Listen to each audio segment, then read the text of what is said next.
जो आजकल हम देखते हैं, इतनी ज़्यादा हम लोग ब्राह्मण हेट्रेड देखते हैं सोशल मीडिया में, सबसे ज़्यादा हमें दिखती है कि सारी की सारी गलतियाँ जो हमारे समाज में है वो ब्राह्मणों की है। बड़ा कॉमन रेफरेन आपको मिलेगा। लेकिन ब्राह्मणों के ऊपर कोई कर पे माफ़ी नहीं थी।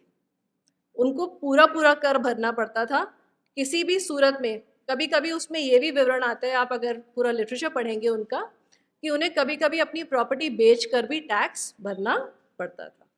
तो सबसे पहले तो जो हम एक पिरामिड रूप में अपने भारतीय पूरे उसकी सोसाइटी की रचना देखते हैं, वो हमारी इमेजिनेशन। जब आप सबसे पहले सोशल स्ट्रक्चर पढ़ाते हैं, पिरामिड आपके सामने प्रस्तुत कर दिया जाता है, विच इज़ एब्सोल्युटली रॉन्ग।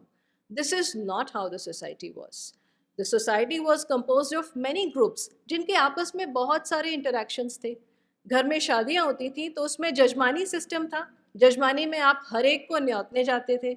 अब अगर आप उत्तराखंड जाएंगे तो वहाँ पे पूरी और पकौड़ी दे के वो सबको न्योता दिए जाते हैं, और वो आपको खुद नहीं देना पड़ता, आपके गांव के नाई भी वो न्योता बांटेंगे।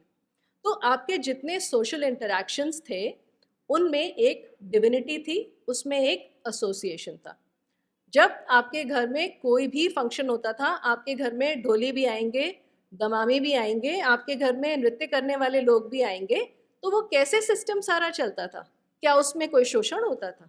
उसमें जो जिसको यथासंभव उनकी जितनी भी उनकी वो है अपनी जो भी उनके पास कैपेसिटी है, उसके हिसाब से सोशल एक्सचेंजेस चलते थे।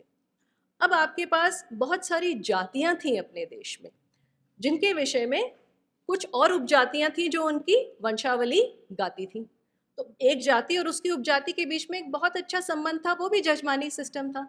वो लोग आके शादियों में उनकी वंशावलियां गाते थे, उनका पूरा गान करते थे, बदले में उनको कुछ अन्न या कुछ सामान या कुछ पैसे मिलते थे।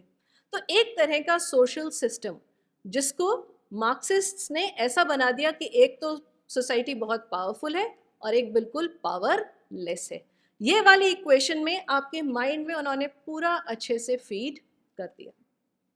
तो this is the biggest drawback जिसका जो भी है, जिसका रिजल्ट हम लोग आज तक झेल रहे हैं।